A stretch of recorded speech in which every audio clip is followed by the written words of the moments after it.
Nothing's going to lose your money more than bad customer service. If you want to make money at artist alleys, you have to learn how to talk to people. Navigating people and understanding how to read people and talk to them in these environments is going to do you wonders for your sales.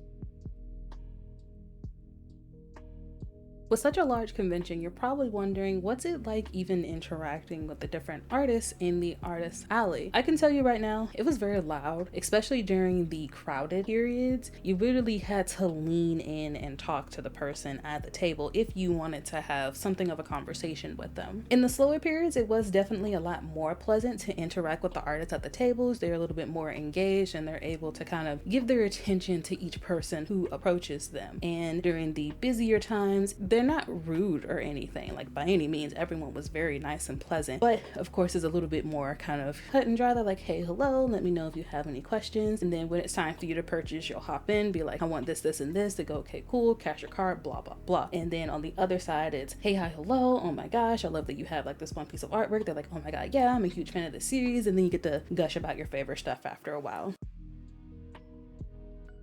Here's a little tidbit on pleasant customer experiences. Now, I'm only speaking on my own and my friend Sabrina's experiences, but we can both say that we were more inclined to purchase more from artists when we A, had a really great conversation with them, and B, we really like their artwork. Like for the example with Miss Kelly, she has a very fantastic graphic design work. We talked a lot about going to colleges and art schools and our classes and our professors. I felt like I was talking to a classmate from yesteryear, and it just felt great to talk to her. And to me, it's like, oh man, she's kind of like me. We're both artists. We're trying to figure this all out. I mean, I think at her point, she's already figured it out. So that made me want to support her. And because I'm already in love with her art, I bought a little bit of everything she had to offer. It's those positive customer experiences that people who will want to buy your art will come to your table. Miss Kelly was one of the artists who was very kind enough to answer one of your questions, and that question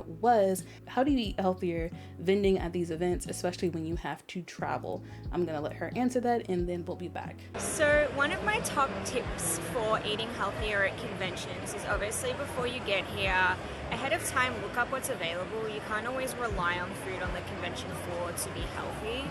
Having said that, when it is really busy, sometimes you can't get away or your morning will get away from you and you do have to just make do with what's at the convention. So scope it out on the day you arrive and know what's here, what's available, and if that's not something that works for you, check what's available on the way in.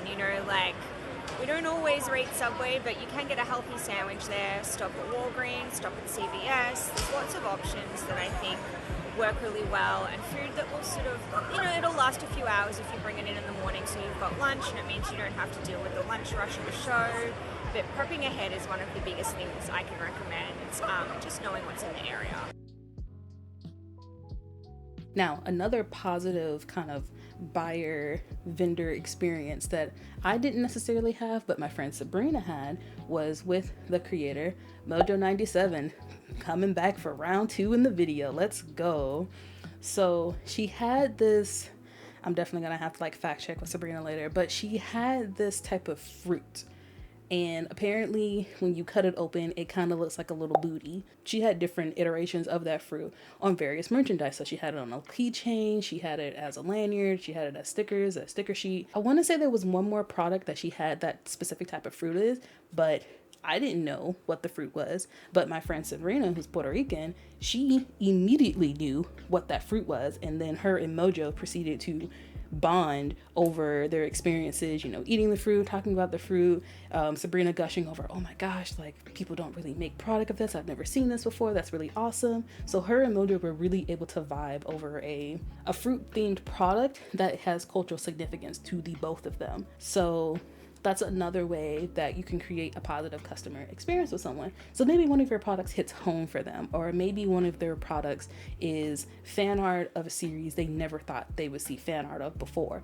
That can spark a conversation between you and that other person, in turn make that person more inclined to want to buy something from you. Needless to say, my friend Sabrina came back the next day and bought all of the product that were that specific fruit. And circling back to the Kelly experience, my interactions with her were so pleasant that I actually went back to her the next day and asked if she wanted to participate in this video. I felt like she had a lot of experience and she would be a perfect candidate to share her answers to one of you guys' questions. So that's another thing that you want to take into consideration. It doesn't matter who approaches your table unless they're like incredibly rude and incredibly nasty and just incredibly disrespectful to your table. Be polite, be courteous, be kind of friendly. I'm not saying go out and be a social butterfly, but just be maybe a little bit more friendlier than you normally are. Like if someone walks up, walk up to them, flash a smile, be like, hi, hello, let me know if you have any questions, let them know maybe if you have like a deal going on, and then just let them shop, do their thing. And if they go, oh my gosh, you like Bon Clay from One Piece, I like Bon Clay from One Piece, and then that could be the opportunity for you to like hop in and be like, oh my god, yeah, da da da da, Bon Clay from One Piece, da da da da, this character's awesome, da da da, and then next thing you know, you and a homie are vibing, and that person might want to buy just more than your Bon Clay work. They might want to buy some more One Piece stuff from you.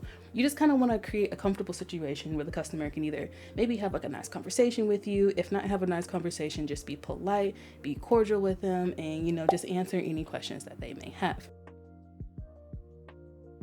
So we can't be super gung-ho, we can't be super high energy all the freaking time. These events, specifically MegaCon, will run up to 4 days, Thursday, Friday, Saturday, and Sunday. So usually by Sunday, you're losing a little bit of energy. There were instances where, of course, towards the end of the day, as me and my friend are kind of walking around, perusing the last few tables to see if there's anything else that we want, there were a couple of artists who maybe weren't as friendly. Not to say that they were rude or mean or anything, but you could definitely tell that the energy levels were super low.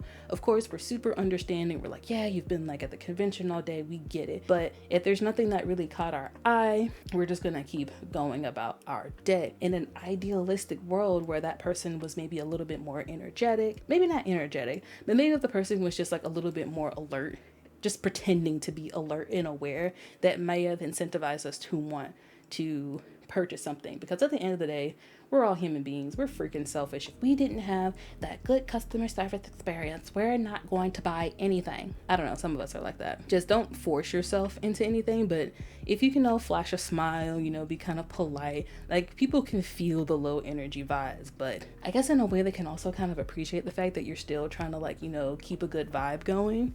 I'm not saying be the hype person and, rile them up or anything, but you're super low energy, but you're just like, hey, thank you for checking out my table. Let me know if you have any questions. We've got a couple of deals and da-da-da-da-da. That's it. That's literally all you have to do. You ain't got to try to talk to these people unless they try to talk to you, especially when you're low energy. Maybe take a swig of water while they're doing something, while they're browsing your table. Just present yourself a little bit more, because at the end of the day, it is a customer service experience, and creating that positive customer experience is what's going to entice people to buy things from you. About that customer experience, don't be a salesperson. And when I say don't be a salesperson, I mean a person approaches your table and you're just like, hi, hello, we have these stickers and these prints and that thing. If you really like One Piece, we got stuff over here. If you really like Dragon Ball Z, we got stuff over there. We got these deals for this, that deals for that. Keychains are discounted. Buy my stuff, please. No one likes that. Now, one thing to take in consideration is that, some people might be talkative. Some people might be a little bit more social when they come to these events. But at the same time, you also have people who are incredibly socially awkward, people who are a little bit more shy, more soft-spoken, and maybe don't want to talk to you the whole time during their shopping experience.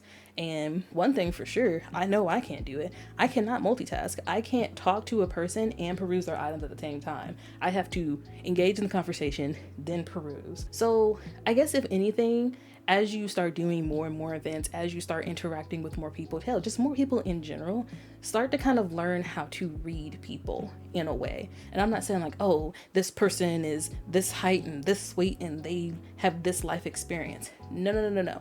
I'm saying if someone walks up to your table and they feel like they look kind of meek, maybe they're kind of like poking their head around a couple of things, maybe they're just doing whatever, maybe just, hit them with a hello, let me know if you have any questions, and then back up. Just let them do their thing. But if, maybe a group of friends walk up to the table and they're like, oh my God, My Hero Academia, I love this stuff. And you're like, oh my God, me too. that could be the opportunity to converse with them. So kind of learn how to read and interact with people, and that's going to help potentially boost your sales, because if that super shy person feels completely overwhelmed that you're just bombarding them with questions, or that could be too much for a particular person. So just kind of learn how to read the person, people who walk up.